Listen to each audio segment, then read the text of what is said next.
Ladies and gentlemen, welcome to the new political analysis channel, Prince BM Show. In today's analysis, I want to tell you how Raila Amolo Odinga will not become president, but will be made president. Just like the other former presidents, the first president of the Republic of Kenya, Jomo Kenyatta, the second president of the Republic of Kenya, Daniel Toroitich Arap Moi, and the fourth president of the Republic of Kenya, Uhuru Muigai Kenyatta.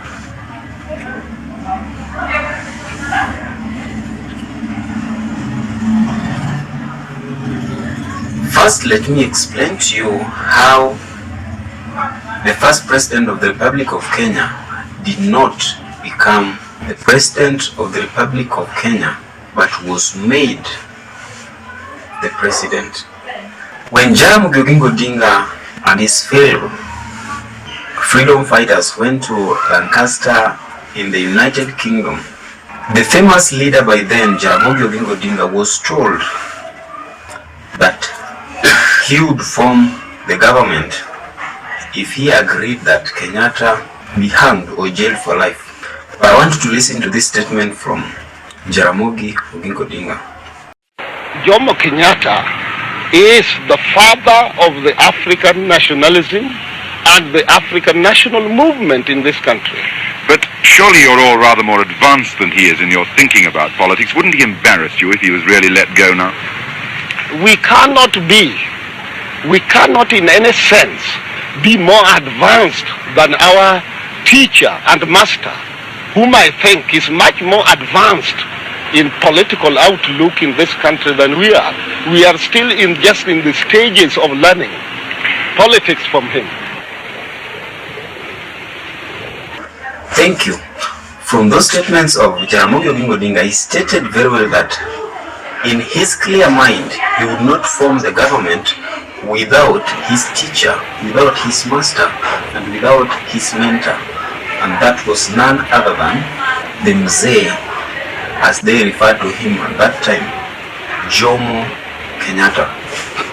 Tom Mboya, on the other hand, also gave an affirmation to the statements of Jaramogi, and I want you to listen to his statements as a young, vibrant man during that time. He is capable, he is completely well informed, and I am satisfied with him as the leader of this country. From the statements of Tom Mboya, now you understand that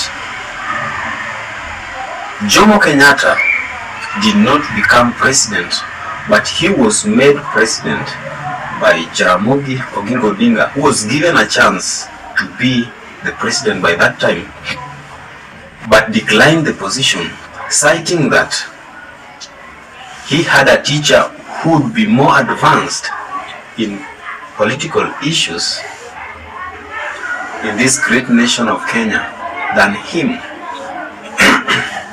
And from there, the colonies released Kenyatta, and Kenyatta was made the president. And we see this in Harry Thuku resigning from being the president or the chairperson of the leading party, KANU, that time, paving the way for this man, Mzee Jomo Kenyatta, to become the chairman and the leader of KANU, and later on becoming the first Prime Minister of the Republic of Kenya, and then the President. Let's come to the second President of the Republic of Kenya, Daniel Toroitich Arap Moi. The rumors have it that before the death of the first President of the Republic of Kenya, he had requested for Jaramogi Odinga to be called. in order to have a conversation with him. And we were in Mombasa. And Mzee told me, you go and tell your Jalus, including Odinga, I'll see them on the 23rd of August now. I came up, and the 22nd night, that's when Mama Ngina called me. I said, Mzee had passed away. Therefore, the first president of the Republic of Kenya slept in the State House, Mombasa. And the news spread that the first president of the Republic of Kenya is gone. Now, constitutionally, it was his vice president to be sworn in after 3 months to be the president of the Republic of Kenya.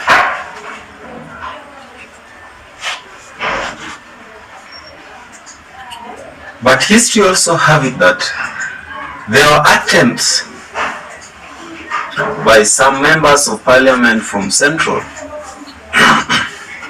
to amend that constitution,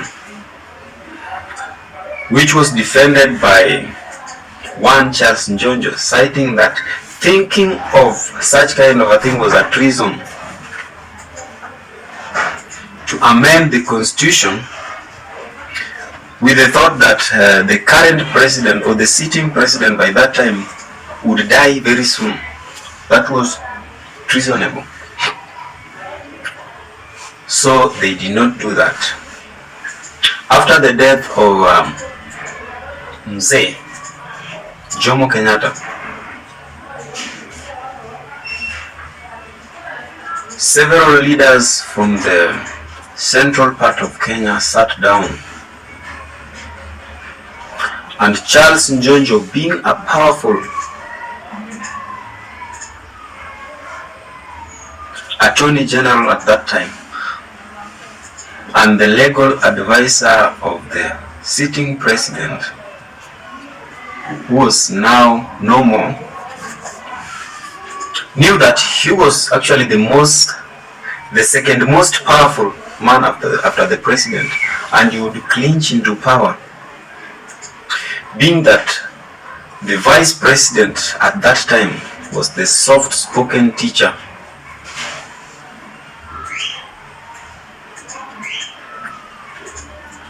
Daniel Toroitich Arap Moi.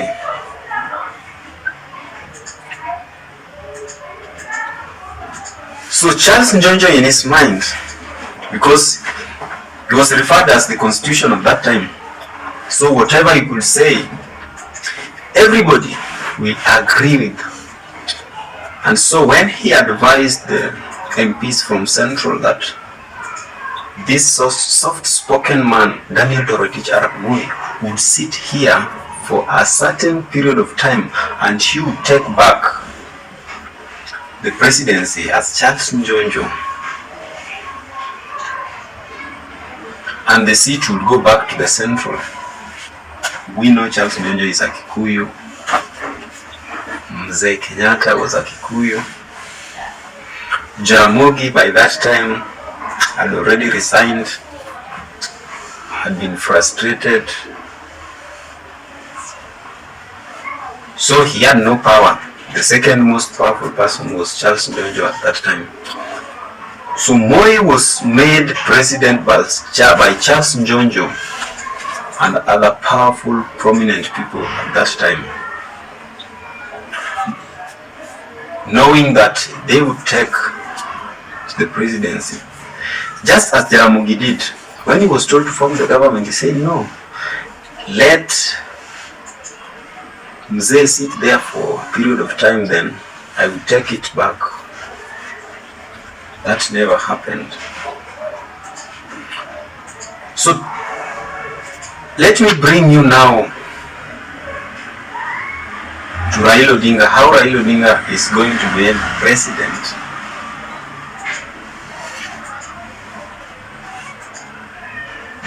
When he should become president. Raila Odinga has been a darling of the people of Kenya from 2002, when he campaigned against the Moi regime Kanu, and they formed the government that was Rainbow, the NAC regime, in which ticket the former President Kibaki clinched into power. In 2007, so many people believed that Raila Odinga won the election, but Kibaki took power by force. In 2013, it was the same thing. Uhuru Kenyatta was made president, not because he deserved to be the president, but he was made president to protect the interest of the deep state in this nation.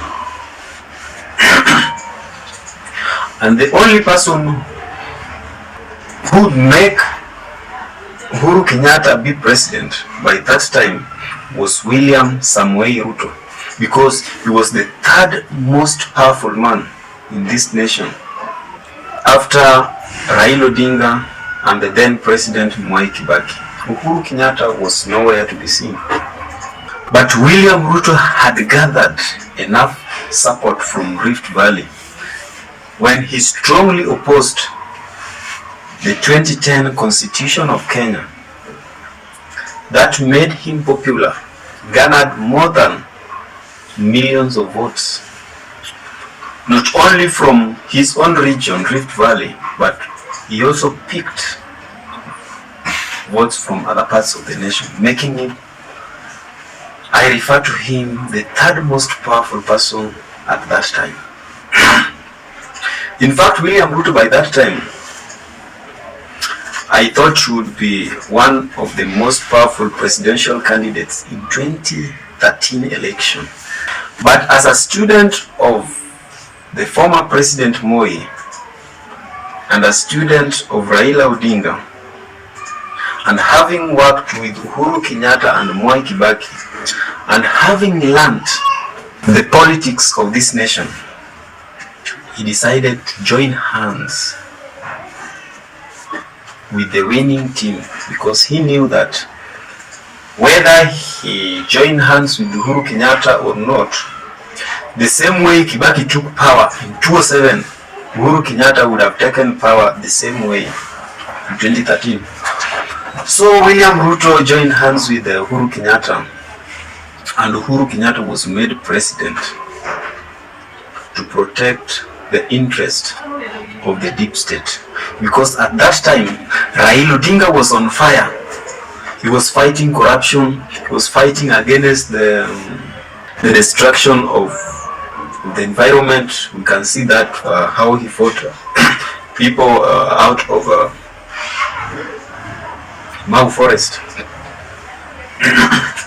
So the deep state, or rather the oligarchs, or the kingmakers, at this point in time, these people were very unhappy with Raila Odinga, knowing in mind that this man still had grudges with the former president Daniel Arap Moi, of the torture he received in Nyayo House. He still had problems with the Kenyatta's family, the betrayal from his father to him, and he also had the grudges with the then President Mwai Kibaki for taking or for stealing his victory of 2007. So the deep state saw it good that let us have a caretaker to cool down Mr. Raila Odinga. This is how now Raila Odinga is being made president instead of becoming president. Raila Odinga deserves to become president of the Republic of Kenya, but he is being made president of the Republic of Kenya. This is why the deep state made Raila the Prime Minister of the Republic of Kenya, and then they set Raila against the Ma community, the people who reside in the Mau forest. That is one. And in Kenya, when you fight one community from a certain region, you are fighting the whole region.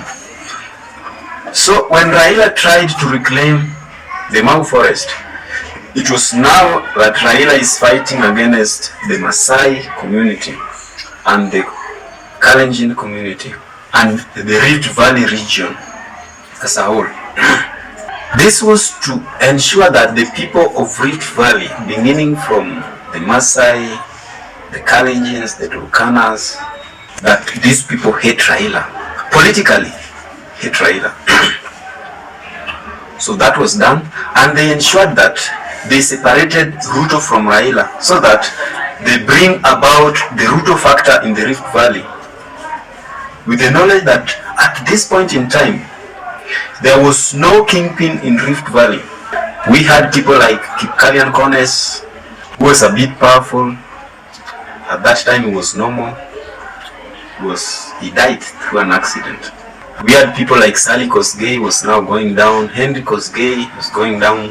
Franklin Bett going down. So the Ruto factor was now in place in the Rift Valley, and Ruto was viewed as the kingpin of the Rift Valley. That reduced the Raila factor in the Rift Valley. So Rift Valley was now out of Raila. The people of Rift Valley, even up to date, they are still looking at Ruto as their kingpin, not Gideon Moi, William Samoei Ruto.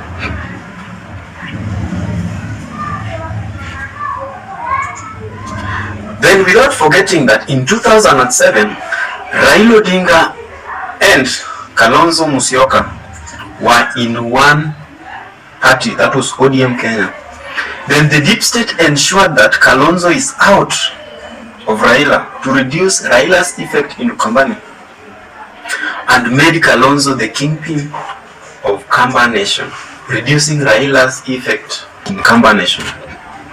So Raila was now left with the Nyanza and Western and Coast. But even in Coast, they tried by taking out Najib Balala, but Najib was not strong enough to actually take that opportunity to grab the whole Coast region unto himself. The same thing happened to Musalia Mudavadi. He was given a chance in 2013 to make the Luhya nation believe in him as their kingpin, but he never grabbed the opportunity like Kalonzo Musyoka did with the Kamba nation, and Ruto, the way Ruto did it with his Kalenjin people and the Rift Valley at large. So the deep state succeeded in isolating Raila from the Rift Valley, the eastern. Therefore, Raila effect in the whole nation reduced. So this is how now they repackage Raila. They have ensured that Ruto is strong enough to be as good opposition leader as Raila was during his time. They have ensured that Raila does not get 60% of the votes in the whole nation like Kibaki did during the Rainbow Wave of 2002. Very interesting. So being Kenyans, we have also been convinced that in each and every region we must have our kingpin. Take it in Nyanza at a whole, Raila Odinga controls 90% of the votes there. Kambani, Kalonzo controls. In Central, whoever they prefer, but I'm very sure the Central people will never prefer any other person outside that region. But even up to date, they still have one kingpin, that is Uhuru Muigai Kenyatta. And whoever he supports will take the day in that region. So Raila Odinga has been reduced to this Nyanza Coast and he's traveling with Western. So the deep state takes him and tell him, now that you don't have enough support in Eastern, you don't have enough support in Rift Valley, you don't have enough support in, you are still struggling with the support in Western, though you are still strong, but we want to make you president to protect our interest. And the people of Kenya have fallen into this trap. So Raila is going to be made president to protect the interests of the deep state. But as a Kenyan of the low class, I call myself hustler. I would say that some time back we were told the best president we will never have in Kenya is Raila Amolo Odinga. And now you've been given a chance to elect him as the president of the Republic of Kenya. The same way you did in 2007, Raila Odinga has never changed. You did it in 2013. You did it in 2017. Nothing has changed Raila Odinga. But the only thing that has changed is how he's going to be the president. And this is within you as Kenyans, within us as Kenyans. If we decide to vote Raila Odinga unanimously, and Raila Odinga gets 75% of our votes, Raila Odinga will have no choice but to fight corruption, to ensure that Kenyans lead a good life. But if we decide to play with our votes, give the other candidates chances to ensure that we are still controlled by the deep states, that is what is going to happen.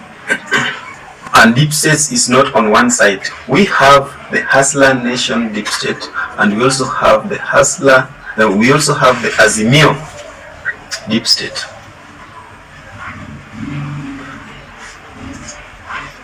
So it is up to you Kenyans to decide whether you want Raila Odinga to become president or you want Raila Odinga to be made president.